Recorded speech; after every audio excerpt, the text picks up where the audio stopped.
Netflix canceled Inside Job for no reason and threw away extra money to do it? What is going on?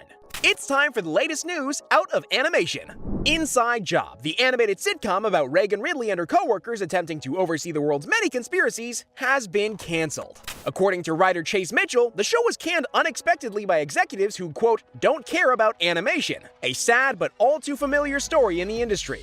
The bad news was later confirmed by showrunner Shion Takeuchi. The show was really dear to her, and she's heartbroken over its fate. Premature cancellations are far from unheard of in the animation industry. But at the same time, there's something really weird about this one. Usually, animated shows are less canceled and more just not renewed. You air the last confirmed season, and if the numbers aren't good enough, you don't pay for any more content. Instead, Inside Job was canceled with Season 2 in production, but before it aired.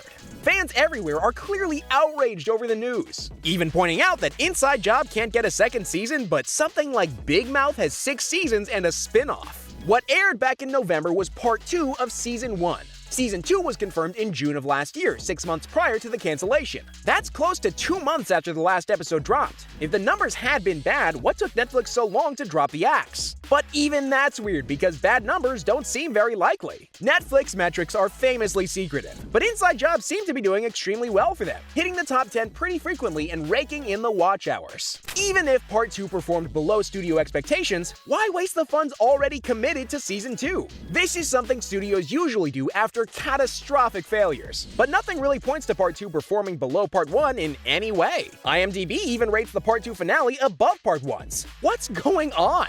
Well, another recent cancellation may shed some light on this. AMC have announced that their science fiction series Pantheon will also not air Season 2. While this news has flown under the radar, largely obscured by the firestorm around Inside Job, the behavior here is more troubling. While Inside Job was likely mid-production, Pantheon Season 2 had already been completed. Who would scrap an already finished season of animation? It seems like AMC are taking the same cost-saving measures Warner CEO David Zaslav used when axing the Batgirl movie. If you don't release a piece of content in any monetizable form, you can write off the production costs against taxes. Like Warner Discovery, AMC's previous CEO, Christina Spade, left in November, and the board warned of painful cuts. Warner saw some mockery for canceling a $90 million movie prior to release, but it hasn't done long-term damage to the company.